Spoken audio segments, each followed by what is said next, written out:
Welcome to Fargo Watch Party. I'm JD Farrell. And I'm Stephen Merriweather. Fargo Watch Party is presented to you by the Modern Podcast Network. We are doing episode 10, this season finale. I'm kind of sad that it's over. This was a great episode, but I'm kind of like, this was a great season. I loved watching this season. I'm kind of sad that it's over, but I'm excited to talk about this episode. Yeah, excited to talk, but I'm going to miss Martin Freeman. Martin Freeman, definitely one of my maybe top 20 favorite actors. I don't think that's a huge encyclopedia, but I enjoyed his performance in this season, and I'm going to miss it dearly. Yeah, I enjoyed Billy Bob Thornton, too. I did. I am a Billy Bob fan, but Billy Bob was a ruthless killer. We can recast any type of ruthless killer. Martin Freeman's character has some more depth to it. He did, but I mean, like, what was the line last episode? Do you really want to do this, Lester? Yeah. Do you like he was good. I liked him. I liked him a lot.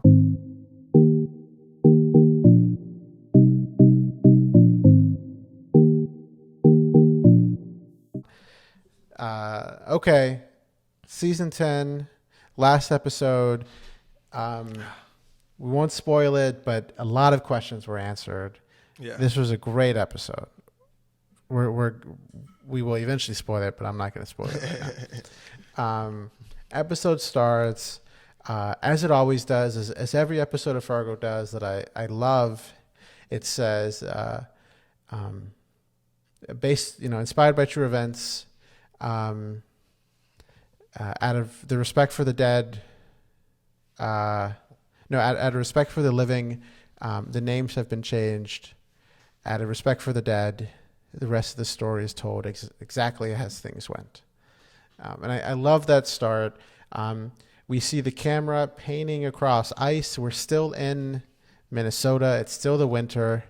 Well, I guess we've been in Minnesota for multiple years now, but we're back. It's back at the winter, and we see this hole in the ice, and then it cuts to Lester. And if we remember from the end of last episode, Lester's back is what we titled the recap Fargo Watch Party episode. Lester knew that that he messed up. Malvo's chasing after him, and so he was trying to get him and his wife Linda out of town. They were going to go to Acapulco. They needed to stop by the store to get their passports. Lester was afraid to go in the store, so he sends his wife in. Before she goes, he says, "It's cold outside. Wear my coat." And for good measure, put the hood up because you look cute, knowing well, he knew well that if Malvo was in there, he would mistake her, his wife, for him and kill her. And that's exactly what happened. She went in. We see Malvo stand up from the shadows, shoot Linda in the back of the head, and then walk out. Lester is in full self-preservation mode. So now we're back in this episode. This just happened. Lester's in shock. We see Malvo leave, and then Lester gets out of the car, goes inside the shop, sees his dead wife laying on the ground, shot through the head, blood everywhere, gives her maybe 1 second of condolences, of like memories of sadness, 1 second, and then immediately goes to the safe, opens the safe, grabs the passports, and is like, okay, Malvo's here. Like, I need to get out of here. Like, no, does not care at all for this woman. He grabs the passports. He takes the car keys and puts it on a key ring that his wife was holding, puts the car keys in her hand, even though he was driving. And then he walks outside and sees the big sign for Joe's diner, Molly's dad's diner. He walks to the diner. He gets inside. Joe, Molly's dad, comes up and he says, is it just you, Lester? Lester says, no. Linda just dropped me off. She was going to run by the store to pick something up, and she just dropped me off. And, she said she wanted a grilled cheese. Can you, 2 grilled cheeses, please? And so we learned that he's trying to act like he was never there. He's trying to put the keys in Linda's hand and pretend like he was dropped off. And I just can't believe this man. I was impressed, but disappointed at the same time. I was impressed at his quick thinking because I don't know why he didn't just leave. But he did the logic thing, the thing I didn't expect him to do. And he thought, the only way I'm getting out of this is if I just tell the cops that and show them that, hey, this was not me. Someone's after me. And that's what he did. And so he's at the diner. He orders a ginger. He was like, can I get a beer? That'll really change the day. And then Joe was like, it's a family establishment. So he orders a ginger ale, 2 grilled cheeses. He tells Joe that he's going to get up to go to the bathroom. So he gets up and then he sneaks out the back. He makes sure no one sees him. He sneaks out the back. He goes to a payphone, changes up his voice and calls in shots fired.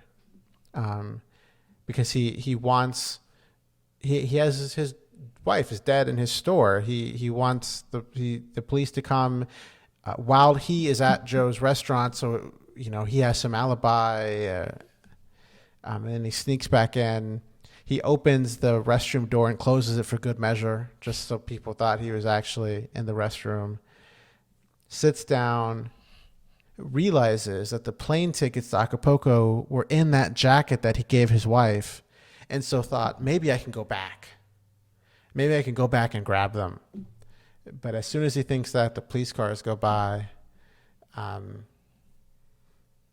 Joe hands him the grilled cheese, and he's just like, well, this is what it is, and takes a bite. Yeah. That slightly implicated him for something, but we don't know for sure. Yeah, and I don't think it ever really becomes clear why that was an issue, but he was worried about it. It was brought up. He was going to go to, maybe, why are you running type thing? Yeah. But, this is a weird time to go. But I don't know. Yeah. So that's how Lester is trying to get away with this. He already got away with one murder. Kind of got away with the second murder with Chief Thurman, and now he's trying to get away with this murder. Yeah. Which he didn't have much to do with, but he definitely knew it was coming.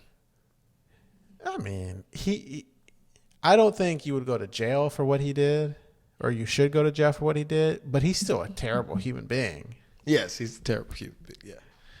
Putting on her hood. And Molly's just so smart. I'll see her next Monday. Molly is so smart. So the next scene, Molly gets the phone call. You go through this, but I just want to point out one thing. The next scene is Molly and Gus, who are now married with Gus's child. They're sitting in their living room watching TV, and they're watching Deal or No Deal when the phone rings. And Gus says, "Oh, I would just take the money." And then his daughter says, "No way," open a suitcase. And then they show a picture of the screen. And Deal or No Deal, right? You've seen the show. There's 30 cases, and then you pick one, and then you open them, and then the banker gives you a deal. And Gus was saying, "Take the money," when only 2 cases were open. I didn't realize. Come on, Gus. I mean, that's you at least got to get 5 or 10 in. I guess they were trying to illustrate the type of person Gus was. Yeah, come on, Gus. Take the money. So you're not even there to play. You're just I opened the case. You offered me $30,000. That's more than I had walking in. Thank you. Good night. Show's over. That's Gus. Yeah. That's who they don't want on the show. Yeah. Yeah. I hated it. Well, then Molly, she makes her way down to the crime scene. Well, first, before that happens, Molly gets the phone call, and she has a line that is my favorite line that I think should be the title of the episode. She says, "Someone killed another Miss Nygard." Oh, that's what I quoted the other one. That was one? my quote. No, she said the other one. That was the one I quoted. The other one. I love that one too. That's what I put in quote for the title of the episode. The other one. Yeah. She picks up the phone. Someone's talking to her, and she says the other one. And then as she's walking, she either says someone killed the other Miss Nygard, or she says another Miss Nygard is dead, or something like that. Yeah. But I thought that was a great line. So that's why I quoted the other one, because I was like, the other one died. yeah, that was a great line. Both of them. When she said the other one, I laughed. She's just like, oh God. Yeah, because she's right. Yeah. Like the other one died too. How many people have two wives die, especially murdered? Yeah. And then, okay, you take it from here. Oh, don't know too well, but then we got Molly makes her way, and then she has Chief Bill over there, and of course he's so remorseful for old Lester and feels bad for Lester, and Lester comes in. He actually has a performance ready. Yeah, so they're at the crime scene. I think you said they're at the crime scene. Yeah, they're at the crime scene.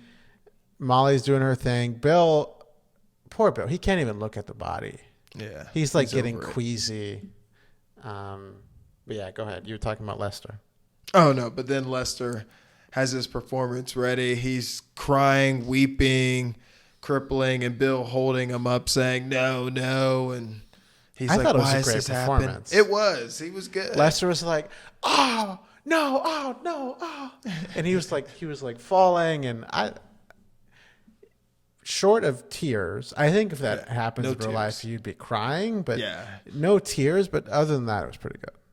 And Molly's not really buying it. She kind of sees he is a little heartbroken, but she's like, and she's obviously saying like, okay, has to deal with it. And Lester says he's about to puke.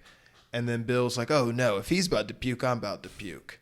So we got to get him out of here. And Lester says, wait, I have to see the body. Let me say goodbye. Can I see her before? Because he knows the tickets are in that, the jacket pocket. And they're like, yeah, you're more than willing. So he goes to say goodbye, and I don't know what he's about to do, straddle the body to say goodbye or something. He approaches her and is about to like kneel down on top of her. And Molly's like, Lester, you can't touch the body. It's still open crying. Like he was just going to get on top and hug her and rip out the tickets. But like this man can't even take the moment to be remorseful or to mourn his dead wife. His sole purpose is to grab those tickets. Like Lester.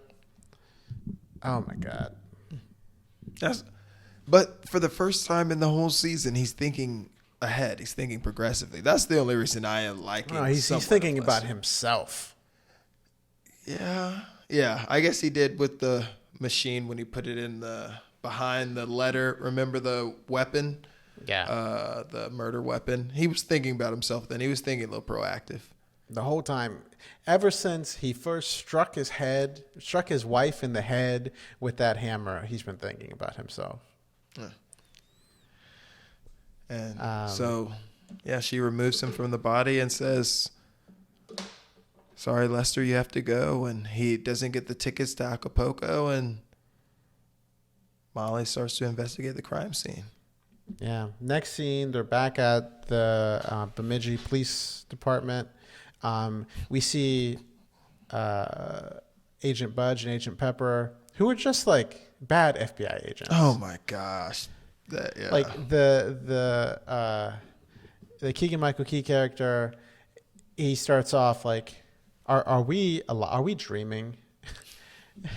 And then Budge is like, what do you like? Do you say everything that comes to your mind? Like, what are you doing? Yeah, I thought about you in that moment. I definitely thought about myself. I'm just like, fuck you. Yeah, sorry. We work together. They're like just clueless. They go to interrogate. So Lester's in an interrogation room, like just a Bemidji room. The two FBI agents walk in, and the new Chief Bill is like, that's his name, right? Yeah, sorry. What I wrote down, I don't understand. Okay. The chief is like, these guys are from the FBI. He's like, oh, like, is this about Las Vegas? And they're like, no, this is not about Las Vegas. Agent Pepper's like, well, it's kind of about Las Vegas. And they're like, no, it's not about Las Vegas. They put down pictures of Lorne Malvo, and they're like, do you know this guy? And Lester looks up at Bill and is like, Bill, like, what's going on here? And Bill's like, answer the question, Lester. I love that. I did too. He's like, Bill, like, Bill's finally putting it all together, and Lester's trying to lean on Bill, and Bill's like, no, like, this is all making sense. Like, how is this all happening? Like, answer the question. And then Lester asks for a lawyer. And he's like, like, oh, I guess you already think I did it. And so, like, I'm not going to answer your questions. Like, I want a lawyer. So then they're like, okay, whatever. They leave. Lester's still in there. Next scene is Molly's dad is now at the police department, and he's like, are you okay? Like, is everything okay? I should have said something, but I saw this man. He looked like this. He was acting weird. Like, you just missed him. And Molly shows him a picture of Malvo, and she's like, is this the man? And he's like, well, I guess, like, not really. He has white hair. He has a mustache, but, like, yes, it kind of looks like him. And she's like, oh, that's Malvo. Like, that's the guy. And she said, can you call Gus and tell him that I'm going to be here all night? Which I immediately thought, like, honey, you're pregnant. Like, you were very pregnant. You need to go home. I told you that an episode ago, and you're like, no, she can work up until she gives birth. No, but I agree with that. But, like, I don't know if pregnant women should be pulling all-nighters. But then her dad is like, I'm going to do one better, and I'm going to go get my gun and protect my granddaughter. And you know what I loved about that? I won the bet. Oh, stop. You didn't win no bet. I said he was going to get involved, or that's my prediction that came through. I finally had a prediction. That was your prediction 3 episodes ago. Well, like 7 episodes ago, but sure. What I loved about that is he's going to go protect his granddaughter, who's his step-granddaughter. But he doesn't view it that way. He's a good man. My daughter married into this family, and now they're my family. And he goes to protect his daughter, or his daughter's family. We skipped one line. I'm just going to backpedal a little bit. When Chief Bill and Molly first arrive at the crime scene, Bill says, oh, Molly, you didn't have to come.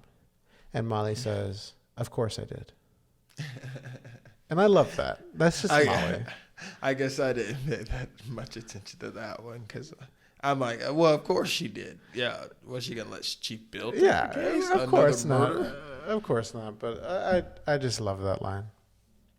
I was the line that was more important that you just kind of skinned over is when Gus tells Molly that he can't go to another funeral. Yeah. Because he promises that she'll stay at the courthouse or stay at the... Well, that's when I thought she was going to die. That happened a little later. I guess that... I think right after this is when Molly goes to talk to Chief Bill. I think that's the next scene. Bill's like, after this, I quit. Like Yeah. I'm retiring after this. Like I don't have the stomach for this. I just want a V8 and a hamburger. Like I can't do this. Like you're the real deal. Like Yeah. Oswald thought you were the real deal, and you are the real deal. And at this point, I thought Molly was going to be like, "That's what I've been Put it saying." in his face. Yeah. But she was like, "Oh, I don't know." Like, and he was like, "No, Molly, you're the real deal. Like, you need to be the chief." And she was like, "Oh, I'll talk to Gus. I'll talk to Gus about it." Of course, she's gonna say yes because she's from Molly. Yeah. And then she's like, "Chief, chin up." And then she leaves. And then you're right. I think after this, Molly Molly has the whole Bemidji police force into a room, and she has a plan to lure him into a particular scenario, to particular location, and then converge on him with the all 8 Bemidji police officers. And so they're all in a room. She's like, this is what he looks like. He's driving a red car. And then she gets a call from Gus. Yeah. Yeah. And then go over the call. Well, Gus pleads with her that his daughter has already went to one funeral and that he can't bear to see his daughter go through another one. And I get that. Yeah, promise to run things from the office and never leave the station. And what I appreciate about that, Gus was like, "Look, I know this isn't fair. Yeah. Like, I know that, like, this is your job, and, like, I'm just a postman, and this isn't fair, but, like, please don't do this. You have a bunch of people under you that are willing to lay their lives on the line. Like, you don't need to put your body on the line for this." And he has this whole spiel, his daughter can't go to another funeral. Like, she can't do that. Like, I can't do that. And then what does he do? Yeah. The immediate next scene, he's driving his car. He's going to go to the police station. He's going to, like, sit in front with his own gun. And Molly's like, "No, don't worry about it. Like, go home." And so there's a wolf that, is in front of his car. He, like, goes to an abrupt halt. He turns over to his left, and who does he see? But he sees Malvo's car and Malvo's little cabin. And so instead of taking his own advice and going home, just like he told his wife to do, he goes and investigates. A little hypocritical. Yeah, definitely. Especially because we know Gus doesn't have the guts as a Molly. He also doesn't have the shot as a Molly. Definitely. Well, he got a pretty good shot. Molly took down. I mean, Molly took down his down own wife. He took down his own wife, but Molly took down that one of the henchmen, the deaf henchman from 20 feet away in a blizzard. Just like 2 shots, just like the toddler at the academy. Pop, pop, down. I mean, so did Gus. Oh, Gus was just more like, ah. I see a body. Get it. So Gus parks his car sort of over to the side, on the other side of the forest. He walks over. I thought right then he was going to die. Yeah, I did too. In the forest, like Malvo had traps or something. He bends down behind his snow pile and he sees Malvo get out of the cabin and get in the car. And so he knows Malvo's there. And then he goes inside the house. Yeah, I think that was smart. I was like, "Gus, you're going to die." Yeah. Like, you're Gus. Like, know who you are. You're going to die. Yeah. And then Malvo drives away, and we don't know what happens to Gus after that. But what's the next scene after that? Next scene, the FBI and Molly discuss how they're going to use Lester as bait, and they're going to call for backup and put Lester at his house and then obviously try and drag Malvo out and get Malvo that way. But Malvo knows this police station. He knows the Bemidji police. It's a very low scale, not the most coherent, not the most intelligent police department. So he calls the police department and says, I'm with the FBI and I'm looking for my backup. And the representative secretary at the police department goes, who are you looking for? Budge or Pepper? Just tells their names. Yeah. Who you looking for? And Malvo says, oh, no, it's fine. I'm okay. I'll let him know I'm coming. And so he already has the ID file of whatever the case number is that these guys are working under. He has connections. We know that. Well, no, we actually skipped this part. Oh. He steals it. Oh, I don't remember that. Yeah, so he has this. I completely forgot about this. He has this police scanner, and so he's listening to the chatter. He hears that Lester's at the police station. The FBI are there, and so he takes a gun and like a metal rod. And remember, he goes to the police station and then breaks into a car. Yeah. And then steals a little notebook. Oh, that's what that was? That's what that was. Okay. I just thought it was, okay.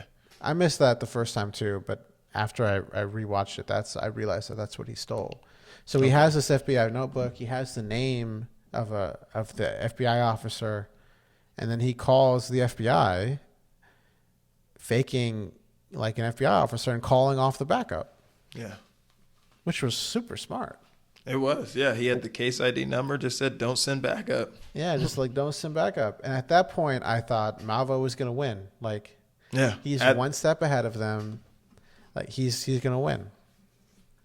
I don't know what winning looked like. Like, maybe everyone dies. Like, all the Bemidji police force, like, dies. Like, I don't know what winning looked like, but I thought Malvo was going to get away with it and win.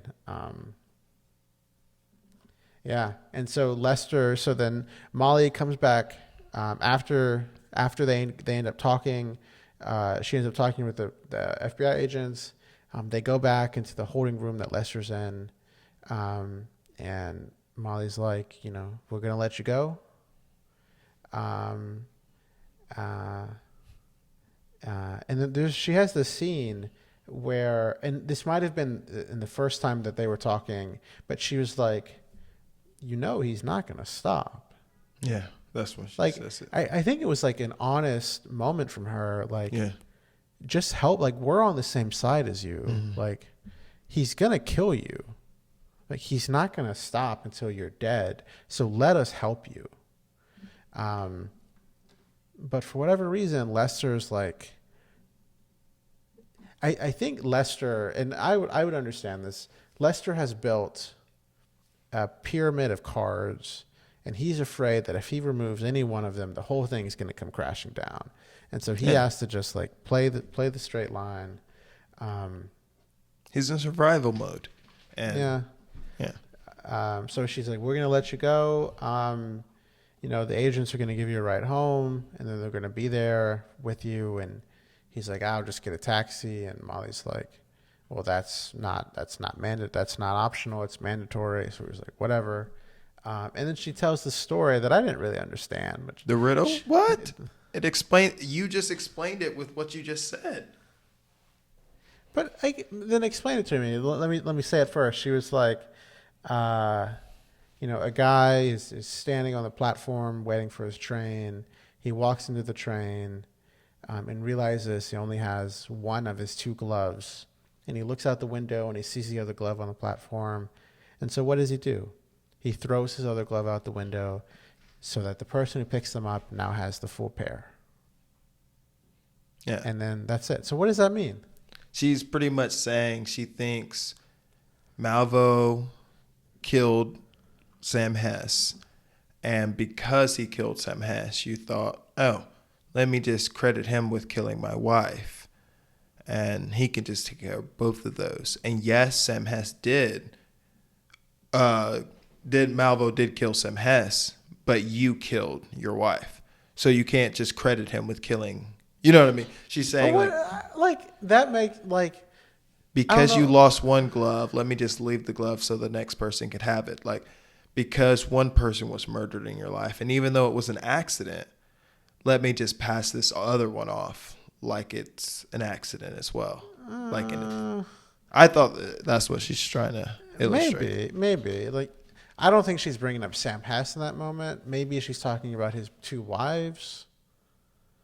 Oh, I didn't think the new wife is definitely just murder. Like, it had nothing to do with Sam or less. But I don't know why she, like, that just goes way back. Yeah, that's what she's still hung up on those other murders. Yeah, that doesn't make too much sense to me, but I can buy that. I didn't have any explanation for it. And then, so, Malvo, meanwhile, while this is also happening, Malvo goes to get a new car. He knows that the FBI backup isn't coming. They're expecting the backup to come. So he goes to a used car dealership. He finds a car that looks like an FBI car. He Classic convinces the used car salesman to let him go for a test drive. Poor guy. And so he buys a new car, or he has this new car. Lester gets in the back of the FBI agent's car, Budge and Pepper. They take him to his house. They're going to wait there for just to make sure he's safe. Lester walks inside. He goes into the basement. He gets the box that's labeled Chaz's old stuff. He takes something from the box. We're not entirely sure what. He goes up to his room. He's throwing his clothes everywhere. He finds his trophy that he won, the Salesman of the Year trophy. He smiles a little bit at the memory of that. And then he goes back downstairs. And what he sees is the aftermath. While he was upstairs, Malvo drives up in this new car, up the driveway. What we think is Malvo, I guess. Yeah. The 2 agents are okay, I guess the backup's there. So they get out to greet their backup. And no one ever gets out of the car. And so they're get out of the car. They pull their weapons, get out of the car, get out of the car. They go up and they see that used car salesman. And then they notice the used car salesman's hands are taped to the driving wheel. And then you see Malvo coming up behind them, shoots both of them dead, 2 shots. Budge and Pepper are dead. Instantly. The used car salesman is please don't kill me. I have a daughter. It's unclear if he does kill him. Yeah. I don't think it's very Malvo to kill them. Yeah. Malvo doesn't involve people who don't need to be involved. We say that, but the trainer. But the trainer was very involved. He was doing the original blackmailing. You're right. And then he was a bad guy from the beginning. This man just sold him a car. Didn't even sell it to didn't him. even sell Test it to drove him. a car. Test drove a car. But we see Malvo moving bodies to the forest, and so I think it was all of the bodies. Yeah. But maybe not, because in the later scenes, there's not 2 cars there, and so maybe the guy drove off or something. But who knows? And so Lester comes downstairs and looks to see if the agents are still there, sees the agents are gone, and there's a streak of blood, and there's lots of blood everywhere. So he knows Malvo's there. Malvo's there, and he's coming for him. But Lester's ready. Lester's ready for him. He has a plan formulated, and he puts his plan into action. What's the plan? Let's hear it. So we don't know it at the time, but he did get something from Chaz's hunting equipment, and I did think there was something fishy because Malvo comes into the house. He pries open the back door with a little ice scraper, and he hears Lester upstairs. Sounds like he's on a phone call calling 911 asking for help. So Malvo creeps upstairs. He hears Lester's asking, please help. He's broken in. He's getting me. I'm in the bathroom. There's no lock on the door. I thought it was a recording and Lester was somewhere else. Yeah. But anyway, keep going. Yeah. And he's screaming, letting him know exactly where he is. I'm in the bathroom. There's no lock. Blah, blah, blah. And lo and behold, Lester got the bear trap that we saw in Chaz's hunting kit and set it under a pile of clothes. And as soon as Malvo steps kind of maybe 10 feet from the bathroom, he steps on that bear hunting trap and his leg is just fucked. Oh. And then Lester also gets a shot in that same leg.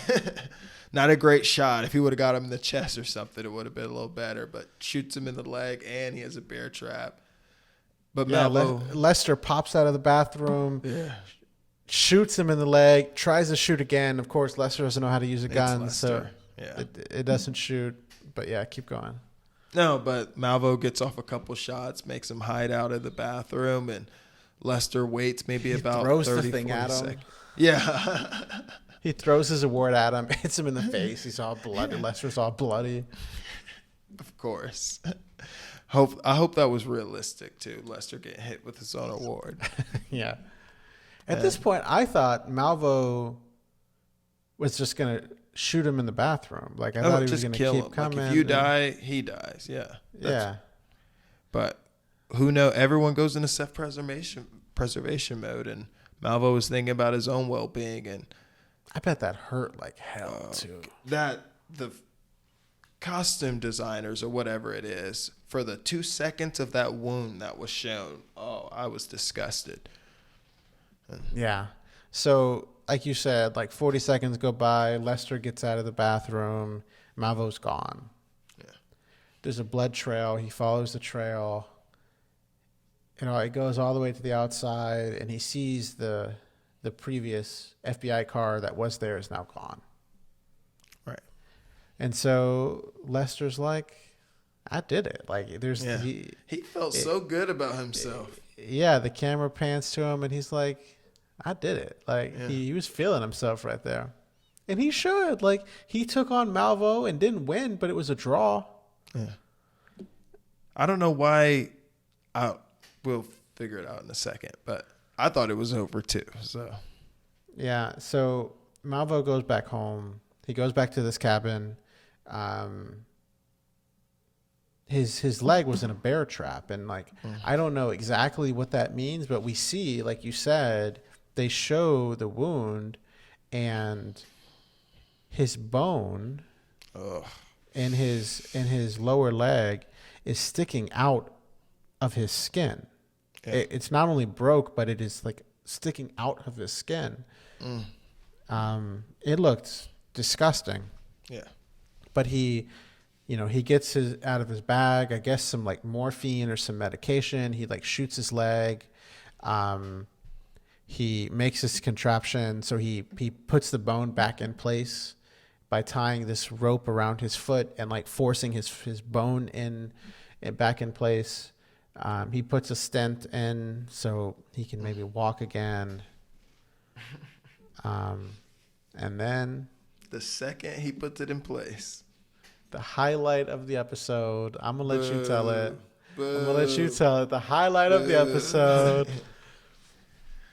Old Pansy Gus comes out of the hiding for 8 hours.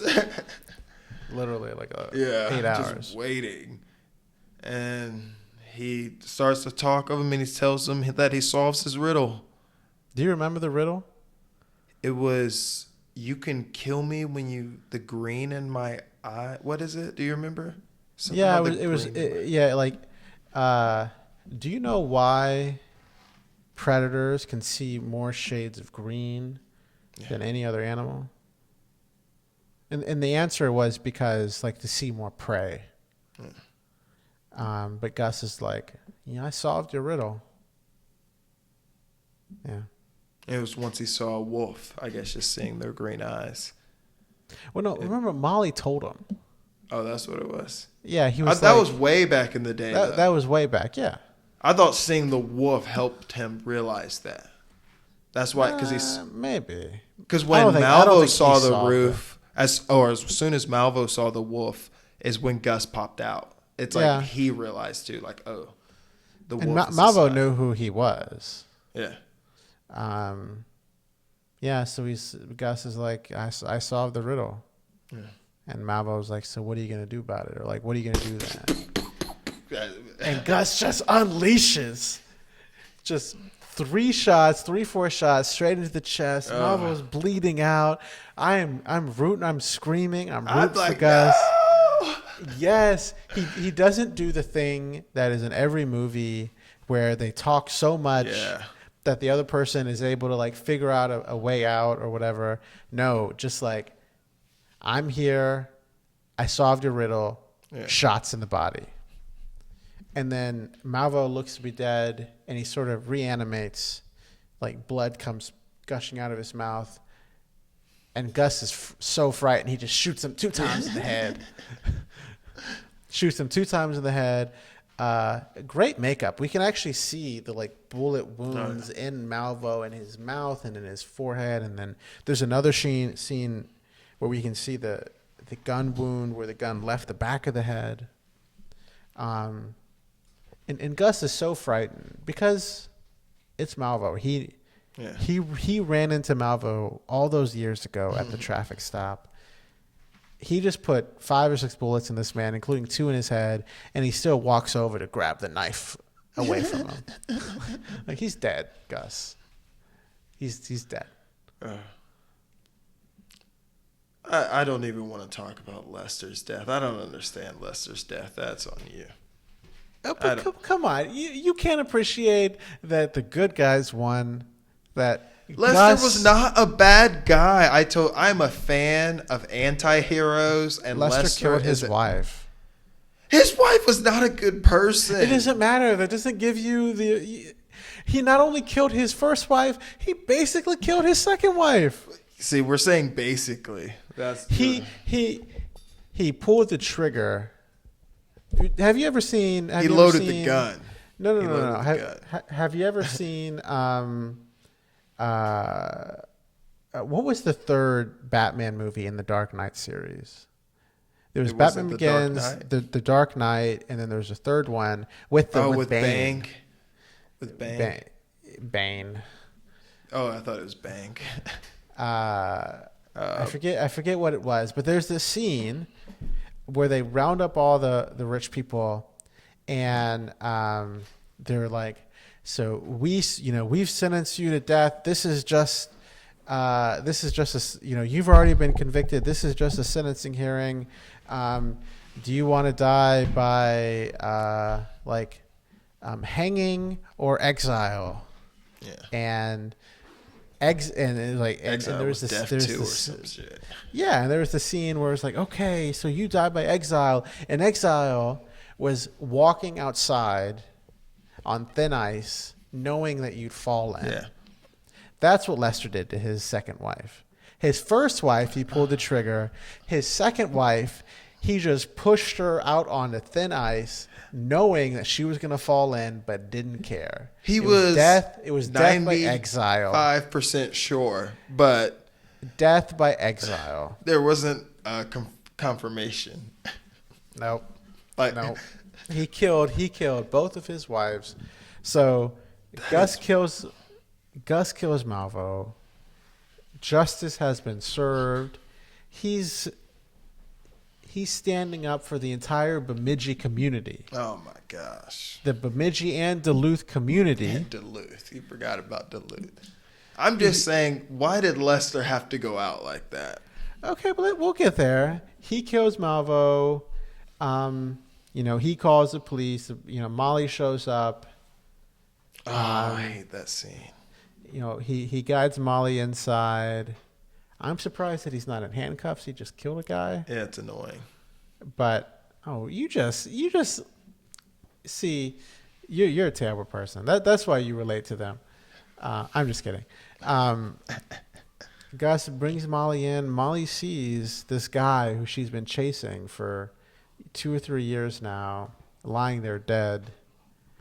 And then he guides her to Malvo's briefcase full of recordings that he keeps of his victims.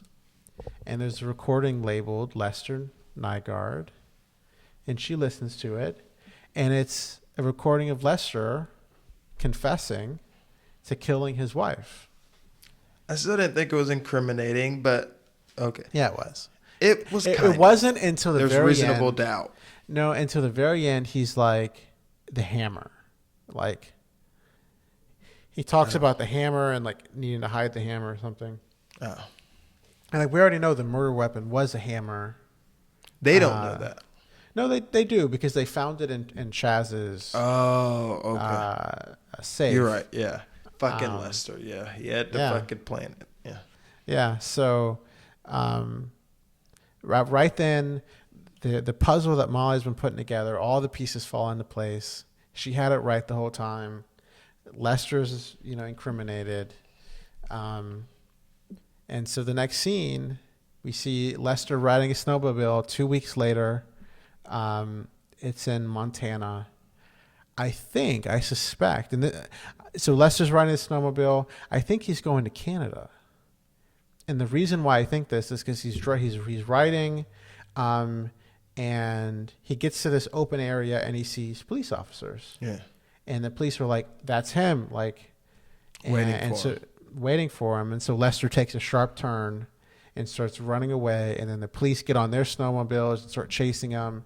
And on the back of the snowmobile says "Border Control." Okay. And so I think he was trying to get to Canada,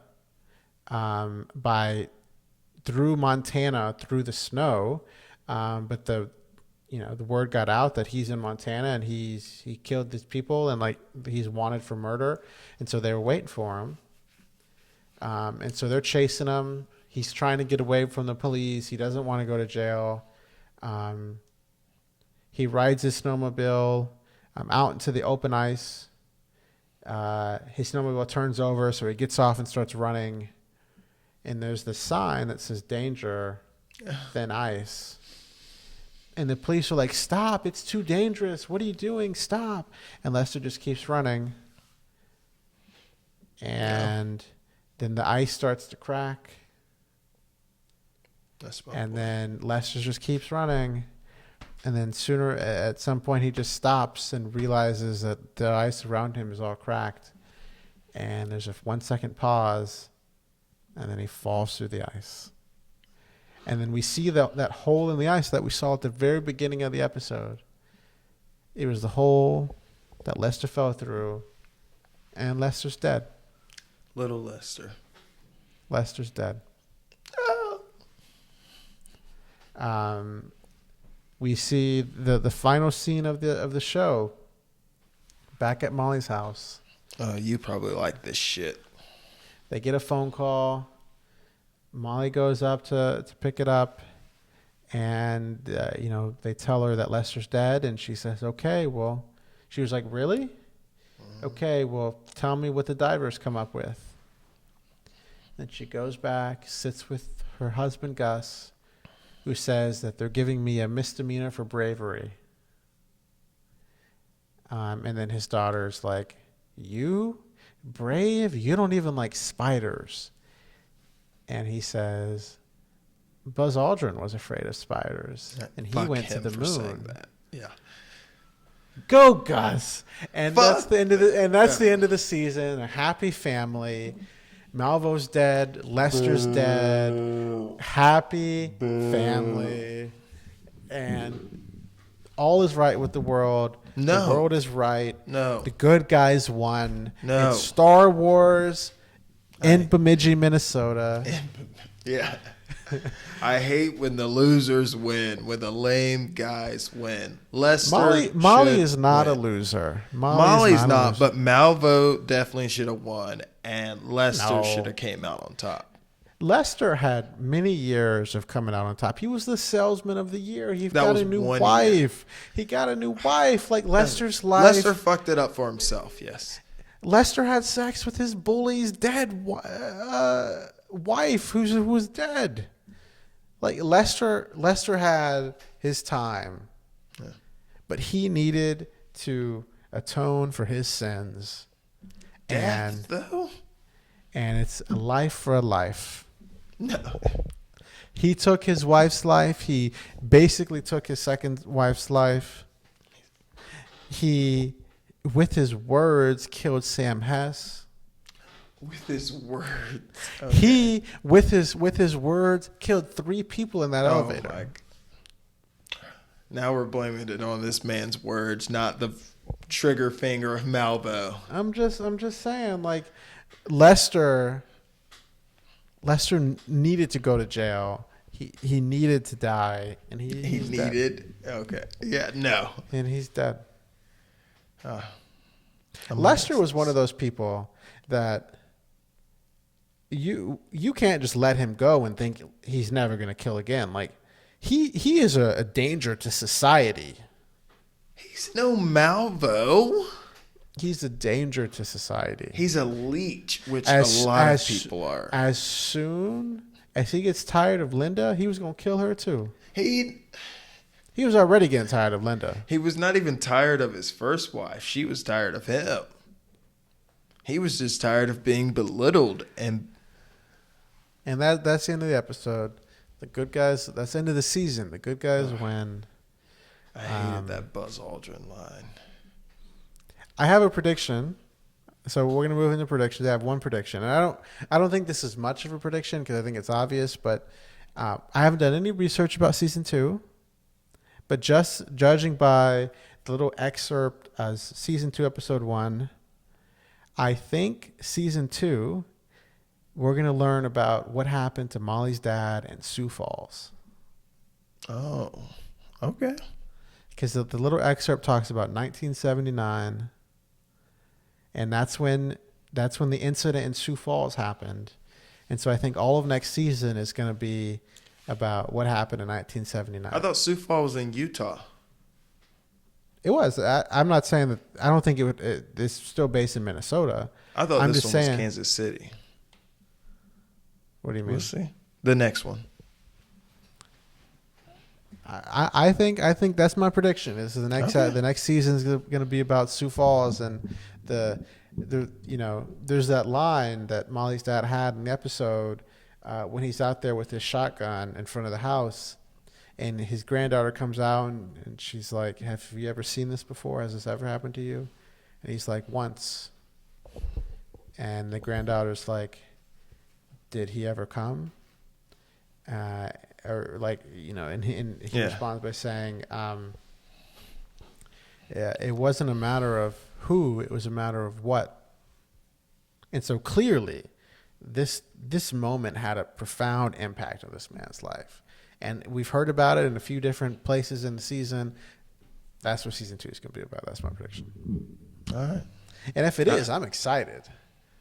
I don't really care about this dad. I hated that dad, so I hope we never have to deal with this coffee shop ass. But he got shot in the hip. We learned he got shot in the hip. That's why he retired. That's why he moves kind of slow. Okay. He tells his granddaughter, it was a routine traffic stop. He got shot in the hip, retired with full pension. And so that's why he moves kind of slow. All right. Next week, we are doing the season 1 recap, talk about some of our favorite characters, some of our favorite plot lines, things maybe we didn't like about the show. It was a true story. I'm excited about that. Yeah. I already know who my favorite character is. Poor guy. We're going to talk about how the fact that Gus killed Malvo means I won our long-standing bet. We're going to talk about that next week. I don't know how, but he's going to try and prove that point to you and I. So I'm going to come ready. Yeah. So next week's going to be a good fun wrap up to season 1. And then we will be taking a break the week after that and then come firing on all cylinders for season 2. Have a whole game plan for you guys. Yeah. So next week recap, 1 week off, and then we're going to come back strong. Season 2, episode 1. We're going to do it all over again, and it's going to be better than ever. Yeah. Rate, review, subscribe, like, all of the above. Presented to you by the Modern Podcast Network.